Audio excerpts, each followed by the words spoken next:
Bismillahirrahmanirrahim. Assalamualaikum warahmatullahi wabarakatuh. Kenalkan, nama saya Reka Laila Magfiroh, mahasiswi Prodi Manajemen Pendidikan Islam semester 6 kelas karyawan. Di sini saya akan memaparkan buku tentang manajemen pendidikan tinggi yang saya pergunakan dalam mata kuliah manajemen pendidikan tinggi. Nah, di sini saya menggunakan buku karangan Profesor Dr. Haji Mahmud MSI. Nah, beliau ini adalah Rektor UIN Sunan Gunung Jati Bandung. Nah, buku ini memaparkan konsep manajemen modern yang umumnya dipakai oleh lembaga-lembaga pendidikan tinggi. Nah, ilmu manajemen pendidikan modern tumbuh pesat ya seiring berjalannya waktu. Nah, eksistensi sebuah lembaga tidak tampak jika tidak didukung oleh sistem manajemen pendidikan modern, karena pendidikan modern ini adalah pendidikan yang saat ini marak dipergunakan oleh perguruan-perguruan tinggi pada khususnya. Nah, kelebihan buku ini itu salah satunya dibandingkan dengan buku-buku manajemen pendidikan tinggi yang lain, yaitu yang pertama, dalam buku ini terdapat landasan nilai-nilai keislaman dalam pengelolaan pendidikan tinggi yang diambil dari Al-Quran dan hadis. Nah, kemudian di dalam buku ini juga dijelaskan bahwa dalam menyelenggarakan pendidikan tinggi itu penyelenggara harus memegang erat prinsip-prinsip keislaman. Nah, dengan membaca buku ini, nah, kita akan dibawa ke dunia manajemen pendidikan yang pada umumnya. Nah, dan pendidikan tinggi Islam. Jadi ketika kita membaca buku ini, kita dibawa ke dalam dua manajemen, yaitu dua manajemen pendidikan tinggi yang berbasis Islam dan manajemen pendidikan secara umum. Nah, kemudian untuk pertanyaan yang kedua, yaitu 87% mahasiswa di Indonesia itu salah jurusan. Nah, apakah berpengaruh terhadap mutu lulusan perguruan tinggi? Nah, menurut saya ini sangat berpengaruh ya, karena jika pendidikan seorang itu tidak selaras dengan pekerjaannya, maka akan pada pekerjaannya nanti maka akan berdampak gitu, tidak akan efektif dalam melaksanakan pekerjaannya karena tidak sesuai dengan jurusan atau pendidikan yang diampu gitu. Nah, pada awal November lalu, Menteri Pendidikan Nadiem Makarim menyatakan hanya ada maksimal 20% lulusan perguruan tinggi yang bekerja sesuai dengan program studinya. Nah, jika hal ini dibenahi secara sistematis dan serius, dan negara ini dalam jangka panjang berpotensi terus menghadapi ketidakcocokan bidang keahlian pekerjaan atau yang disebut job education mistake. Nah, hal ini menunjukkan bahwa latar belakang pendidikan yang tidak selaras dapat semakin menyulitkan masyarakat di negara berkembang untuk naik kelas secara ekonomi. Nah, pasalnya ketidakcocokan ini bisa membuat mereka mendapat penghasilan yang lebih rendah dari pekerja lain. Nah, riset terbaru di Indonesia menyebutkan bahwa potensi perbedaan penghasilan ini bisa mencapai lebih dari 5%. Nah, bahkan studi di Bosnia Herzegovina menyebutkan angka mencapai 13% sampai 15%. Nah, kemudian bagaimana langkah-langkah dalam perbaikan terhadap masalah tersebut? Yang pertama, mungkin resep yang bisa mencegah terjadinya salah jurusan ini, yaitu yang pertama dengan layanan bimbingan konseling di sekolah. Nah, gitu.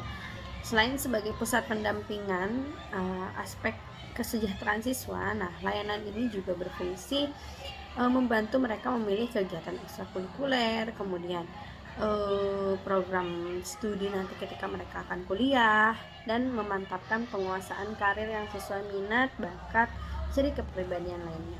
Kemudian yang kedua, institusi pendidikan harus memulai menanamkan pengetahuan dan wawasan tentang iklim pasar ketenagakerjaan sedini mungkin gitu. Nah, sekolah juga bisa memberi peluang bagi murid untuk mencicipi aspirasi karir tertentu sebelum mereka dihadapkan dengan keputusan memilih jurusan kuliah seperti magang ya. Biasanya di sekolah itu ada kegiatan magang. Nah, itu salah satu bentuk atau langkah perbaikan terhadap masalah salah jurusan ini. Nah, kemudian yang ketiga itu mencontohi manajemen perguruan tinggi di negara lain seperti di negara Amerika Serikat. Nah, jadi di negara Amerika Serikat ini kesempatan bagi mahasiswa untuk berganti program studi itu cenderung lebih terbuka gitu. Nah, kemudian menurut saya mengenai perkembangan perguruan tinggi agama di Indonesia ini, jadi perguruan tinggi agama Islam negeri ya, khususnya di Indonesia ini berjumlah 52 gitu, terdiri dari 6 Universitas Islam Negeri, kemudian 15 Institut Agama Islam Negeri, dan 31 Sekolah Tinggi Agama Islam Negeri. Nah, sedangkan perguruan tinggi agama Islam swastanya kurang lebih berjumlah 306 perguruan tinggi ya. Nah, dalam perjalanan tersebut tidaklah mudah ya menempatkan Institut Agama Islam Negeri ke dalam jajaran perguruan tinggi umum di Indonesia. Nah, lembaga ini memiliki riwayat tersendiri yang berbeda dari lembaga pendidikan tinggi yang lain. Nah, kehadiran perguruan tinggi agama Islam ini merupakan kelanjutan pembaruan pendidikan pada jenjang sebelumnya gitu. Di samping itu, dalam perguruan tinggi agama Islam sendiri muncul pembaruan terhadap sistem pendidikan Islam. Bahkan lulusan perguruan tinggi agama Islam ini membawa pembaruan yang diperoleh di lembaga tersebut gitu. Misalnya ke madrasah, seperti ke madrasah atau ke pondok-pondok pesantren yang ada di seluruh Indonesia. Nah, perkembangan perguruan tinggi agama Islam ini memberikan dampak yang besar ya, terutama terhadap mobilitas politik misalnya, kemudian ekonomi, sosial, dan budaya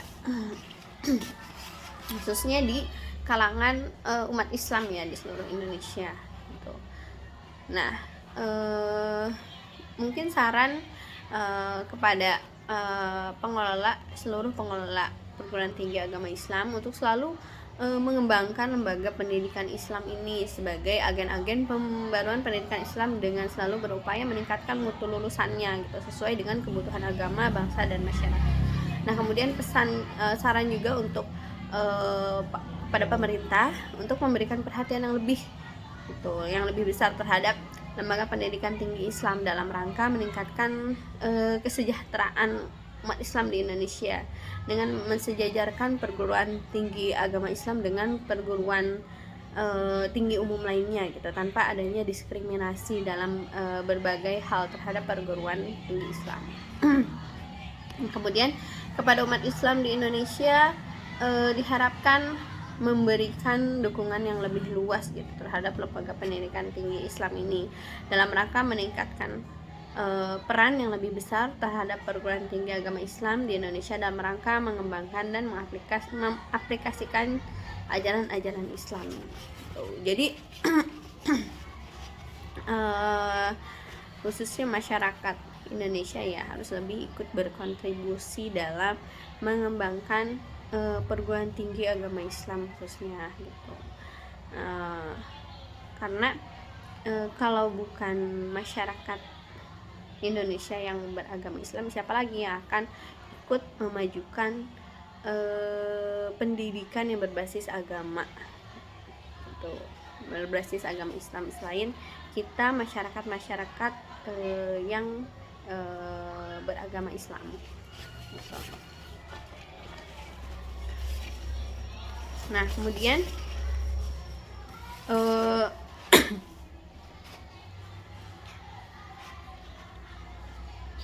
mungkin itu saja ya dari pemaparan dari saya. Kurang lebihnya mohon maaf apabila dapat salah-salah ucapan. Terima kasih atas perhatiannya. Wallahul muwaffiq ila aqwamit thoriq. Wassalamualaikum warahmatullahi wabarakatuh.